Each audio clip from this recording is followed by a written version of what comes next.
When the smell of sugar hit the air, Mia Turner always said it could either heal you or haunt you, and for her, it did both. She was 23 when she first stood behind the counter of the cramped bakery she'd helped her cousins build in downtown Brooklyn, a place they named the Sugar House, thinking they'd conquer the city one cupcake at a time. Back then, she was all nerves and notebooks, a girl with flour on her sleeves and wild ideas about desserts that tasted like childhood memories and late-night laughter. Her cousins, Nate and Evelyn, were louder, flashier, the kind of entrepreneurs who could talk investors into believing a dream before the dough had even risen. They had the money, the lease, and the family name. She had the recipes and the restless imagination that made ordinary sweets feel like stories. At first it worked. Lines down the block, write-ups in small blogs, whispers that this little bakery had something new. But the more people loved her cereal milk-style frosting and cookie crumb layers, the more Nate and Evelyn's smiles started to tighten. They began calling her just the baker, saying she should let them handle the real business. She laughed it off, until the day she walked in early and found her recipes printed out on corporate stationery and her name scrubbed from every menu draft. "It's just branding," Evelyn said, avoiding eye contact. Customers like one voice.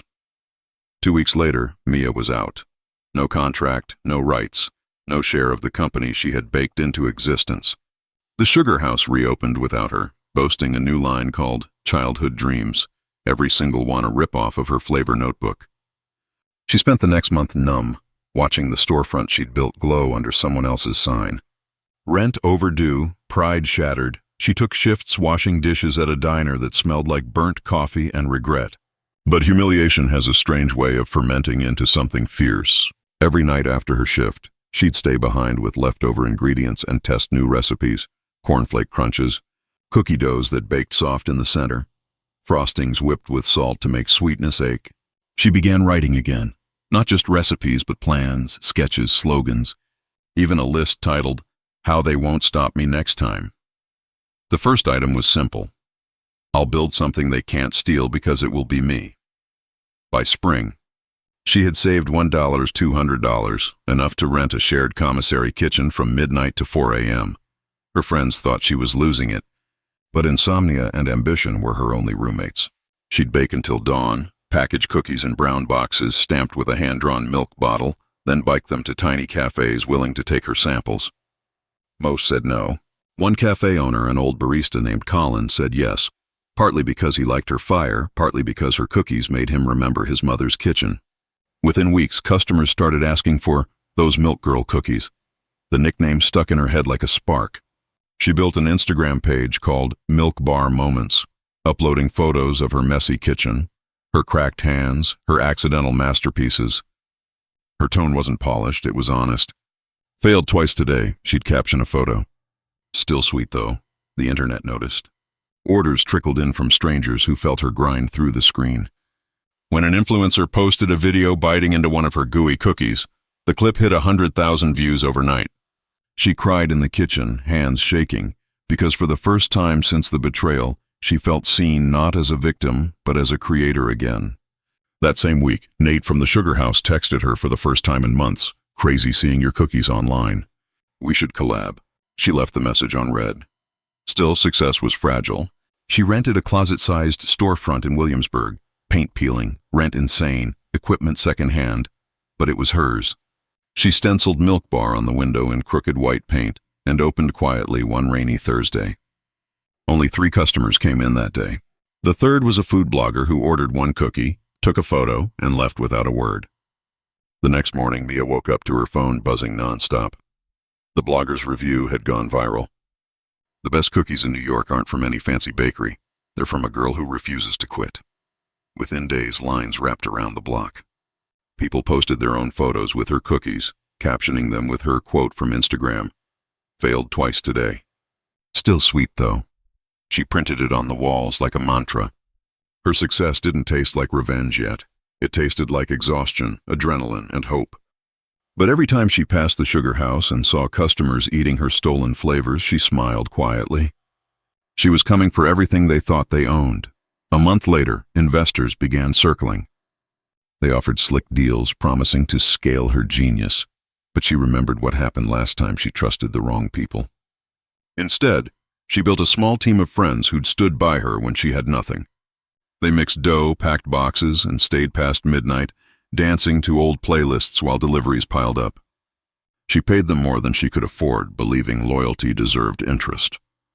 Word spread not just about the cookies, but about the culture, how this young woman treated her team like family in an industry notorious for burnout.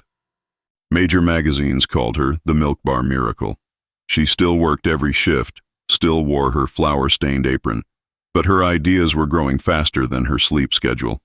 Soon she added cakes, truffles, soft serve, flavors no one had ever tasted but somehow felt nostalgic for. Everything had that emotional pull: home, heartbreak, healing. Customers didn't just buy desserts. They bought her story. One night, 6 months after opening, she was locking up when she saw Nate and Evelyn standing outside, watching through the glass. The sight froze her. They looked older, stressed, expensive in all the wrong ways. Nate forced a smile. "Heard you're doing well, Mia," he said when she opened the door. "Maybe we were rough back then. We could—" She didn't let him finish. "You taught me something," she said quietly. "You taught me what not to sell." Then she turned the sign to closed and walked away. Inside, the ovens hummed like applause, but Mia wasn't satisfied with survival. She wanted empire. Every cent went back into expansion, new equipment, a branding revamp, late-night brainstorming about how to make Milk Bar a movement, not just a bakery. She launched pop-ups across New York, then Los Angeles, each one built around her mantra of resilience. Customers wrote her letters about how her story pushed them to chase their own dreams. She kept one letter pinned above her workstation. "You made me believe failure can taste good." That became her new flavor slogan. The following year, a food tech investor offered funding to franchise nationwide.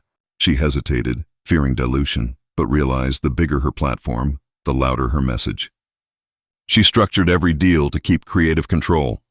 By the time she turned 26, Milk Bar was a phenomenon. Stores in 5 cities, Netflix features, endless lines. Yet she never mentioned the Sugar House in interviews. She didn't need to. Her success screamed it for her. But one night she got an email from Evelyn. The Sugar House had filed for bankruptcy. Their investors pulled out. The recipes felt outdated. Customers had moved on to the Milk Bar vibe. The message ended with, "We never thought you'd actually do it." Mia stared at the screen for a long time, then replied with one line, "I did it for me." The next week, she hosted a charity bake-off in Brooklyn, inviting local bakeries to raise funds for culinary scholarships. She even extended an invitation to the Sugar House, symbolic, public, merciful. Cameras flashed as Nate and Evelyn arrived, trying to act gracious.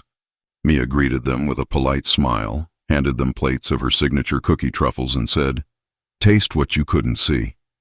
Reporters ate up every word. Social media turned the clip into a viral redemption moment. That was the night the world saw her not as the girl who'd been betrayed, but as the woman who built sweetness out of spite and grace. Standing on the small stage afterward, microphone trembling in her hand, she looked at the crowd of young bakers and said, "If they shut the door, build your own kitchen." The room erupted. She wasn't just selling desserts anymore. She was selling belief. That's how Milk Bar became more than a brand. It became a symbol. A movement born from sleepless nights, broken trust, and sugar-coated determination.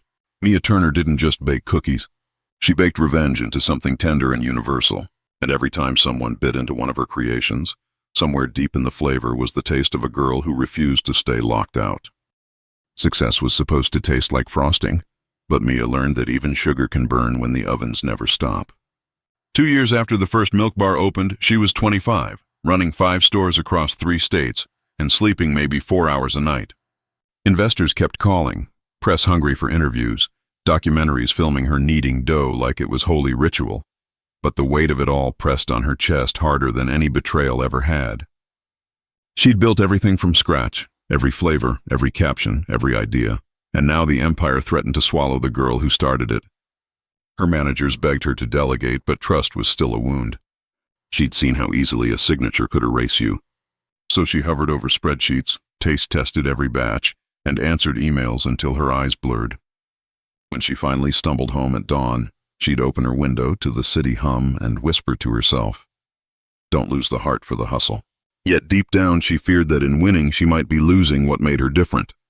Milk Bar had become corporate myth, but she missed the sound of that single mixer in a quiet kitchen.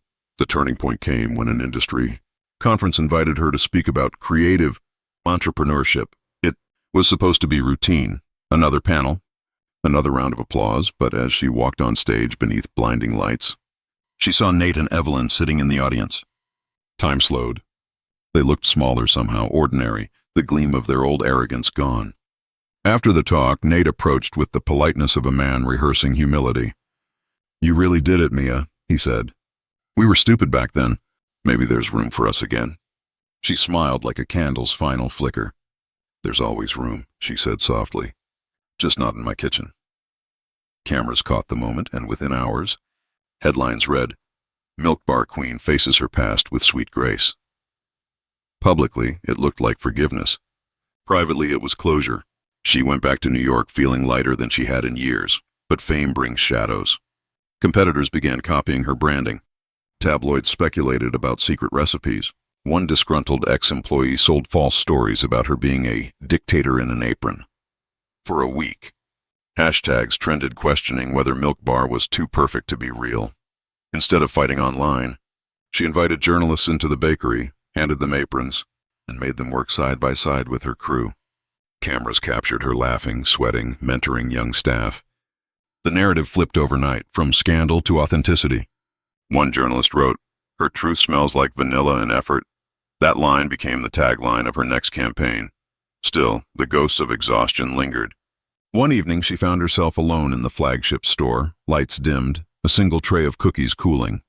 She thought of her mother, who used to say that success means nothing if you forget how to savor it. Mia broke a cookie in half, steam rising, and took a bite.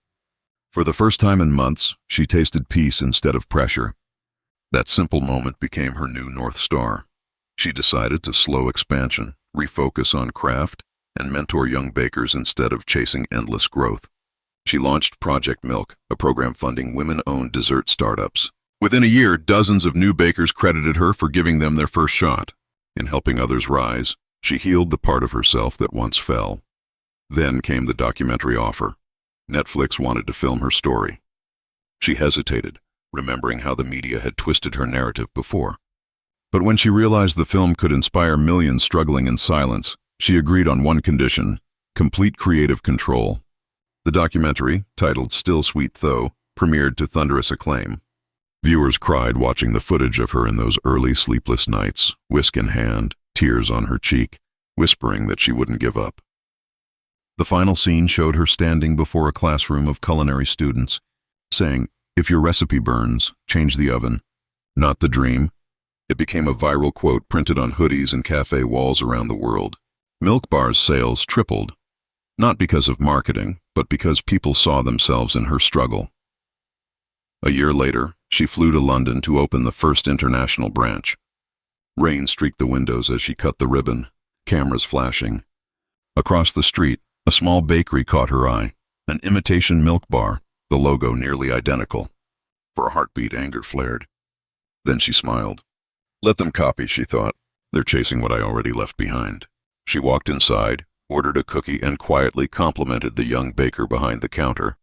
That night, she posted a photo of the shop with the caption, "Sweetness grows best when shared." The post went viral again, proving that real power isn't in domination, but in grace. By 28, Mia had become a global icon of creativity and resilience. Fortune 500 companies invited her to teach emotional entrepreneurship. Universities studied her brand's marketing psychology. But when reporters asked what fueled her, she never mentioned revenge anymore. She said, "I wanted to prove that kindness can compete." In truth, revenge had been the spark, but purpose became the fire. On the 10th anniversary of Milk Bar's founding, she hosted a massive charity gala in New York. Celebrities, chefs, and old rivals attended. Halfway through, a shy volunteer handed her a plate of cookies, flavors eerily similar to her earliest experiments. She asked who made them. The volunteer pointed to a corner where Nate stood, older, humbled, working quietly as part of the catering staff for a culinary rehab program she'd funded. Their eyes met, a silent circle finally closing. She walked over, offered a handshake. "Good cookies," she said. He nodded, voice cracking. "I learned from the best." Cameras caught nothing. This moment wasn't for the world. Later, as the crowd cheered and the city lights flickered outside, Mia stepped onto the rooftop, wind carrying the scent of sugar across Manhattan. From this height, the skyline looked like a row of ovens, each window glowing with someone's dream still baking. She thought of that girl who once slept beside a broken mixer and a list titled, "How They Won't Stop Me Next Time." She smiled, whispering, "They didn't." And somewhere below, in a bakery still open past midnight, another 22-year-old girl mixed batter, scrolling through Mia Turner's story for courage. Because now, Milk Bar wasn't just a place. It was proof that even betrayal can rise into something golden if you keep the heat steady and your heart unburned. The world had stopped feeling vast to Mia Turner. By 30, she could stand in any city and see a Milk Bar glow back at her, its pink-white sign reflected in glass towers and subway tunnels alike. People thought empire meant distance, but for her it meant closeness. Thousands of hands repeating her motions, thousands of ovens warming the night. She no longer baked every day, yet her pulse still followed the rhythm of whisks and timers. The board kept pushing for an IPO, glossy decks promising billions, but she felt an ache behind the numbers. She remembered being 23 and measuring success in the rise of a single batch. Now investors spoke of exit strategies, as if the dream were a building to evacuate once it caught fire. One evening she sat alone in the flagship's test kitchen, surrounded by quiet machines, reading an email from a conglomerate offering to buy Milk Bar outright. The price was obscene, life-changing even for someone already rich. For a moment she imagined rest, travel, time, silence. Then she imagined the logo without her heartbeat behind it. Some faceless executive trimming costs, freezing recipes, replacing soul with scale. She closed the laptop, whispered, "Not yet," and started mixing again. Out of habit, she reached for the notebook she'd kept since the beginning, the same stained pages that had survived betrayal, debt, and triumph. On one corner, she scribbled a new line, "Don't sell the kitchen you built to keep others warm." A week later, she flew to Los Angeles for a panel on sustainable entrepreneurship. The auditorium shimmered with brand founders, influencers, dreamers rehearsing their origin stories. When her turn came, she didn't talk about margins or marketing. She talked about failure as flavor, how bitterness handled right deepens sweetness. The crowd stood when she finished. Afterward, a nervous young man approached her with trembling hands, clutching a pastry box. "I started because of you," he said. Inside were rough cookies, uneven but hopeful. She tasted one, smiled, and offered him a spot in her mentorship program. In that small exchange, she felt something shift. Legacy wasn't about guarding what you'd built, but teaching others to build without fear. She decided to spend a year visiting every Milk Bar kitchen worldwide, working alongside local teams, tasting what success had become in other people's hands. In Seoul, she learned a new glaze technique. In Toronto, a teenage baker showed her a vegan version of her first truffle. She collected these moments like new ingredients, proof that creation multiplies when shared. Still, ghosts have long memories. On her return to New York, she received a letter, paper, not email, from Evelyn. It was short, almost humble. "I've opened a small bakery. No investors, no partners. I use your old quote on the wall. Thought you should know." There was no apology, only acknowledgement, and somehow that was enough. Mia visited unannounced one rainy afternoon. The shop was tiny, warm, filled with the same smell of caramel and regret that had once defined their beginnings. Evelyn froze when she saw her, then whispered, "I didn't think you'd come." Mia looked around, nodded. "Looks good," she said. "Keep it small. It's where the magic lives." They shared coffee, no cameras, no headlines, just two women who had finally learned the difference between ambition and greed. When she left, Evelyn pressed a cookie into her hand. It tasted honest. Back at her headquarters, the world kept spinning faster. Collaborations, documentaries, universities naming scholarships after her. But Mia grew deliberate about stillness. She began hosting quiet hours in every branch, times when customers put away phones, music dimmed, ovens spoke for everyone. It became a movement, a gentle rebellion against noise. Reporters didn't know what to call it, so they called it genius. She laughed. It was just peace. She started writing a book, not a memoir, but a recipe journal about emotions in ingredients, how patience folds into dough, how forgiveness melts like butter. Publishers fought for it before she even finished the preface. She titled it Heat and Grace. On the day the first copy arrived, she drove alone to the Brooklyn block where the Sugar House had once stood. The building was gone, replaced by sleek condos, the past paved over. She parked, stepped out, and held the book against her chest. "We were kids," she murmured to the ghost of that kitchen. "We burned, but we learned." Then she smiled and walked away, the air thick with the scent of distant bakeries carrying her recipes onward. Years passed, and the world changed again. New trends, new desserts, new hustlers chasing the next viral flavor. Yet Milk Bar endured because it had grown roots deeper than fame. Every store carried a photo of Mia from the early days, hair messy, grin defiant, with the caption, "If they shut the door, build your own kitchen." Tourists treated it like scripture, but to her, it was simply survival turned into art. When she finally stepped back from daily operations at 35, handing the reins to the generation she'd mentored, she did it quietly. No farewell press conference, just a note on the office whiteboard. Keep it sweet, keep it real. The night before her last shift, she baked alone one final time. No assistants, no cameras. She made the original cookie that started everything, the one her cousins once sold under another name. As it baked, the scent filled the kitchen with memories of every version of herself. The scared girl outside the locked door, the exhausted entrepreneur, the woman who found forgiveness. When the timer chimed, she pulled out the tray, broke one cookie in half, and let the steam hit her face. Outside, the city hummed with the sound of other dreamers still awake, chasing something golden in the dark. She thought of them, of all the people who had tasted her story and found courage in the crumbs. At midnight, she wrote one last line in her notebook before closing it forever. Success isn't sweet because it's perfect. It's sweet because it survived the burn. Then she left the kitchen lights on, not as an oversight, but as a beacon for whoever came next. That closes the full Milk Bar trilogy: Betrayal, Rise, Grace, and Legacy, a complete cinematic arc.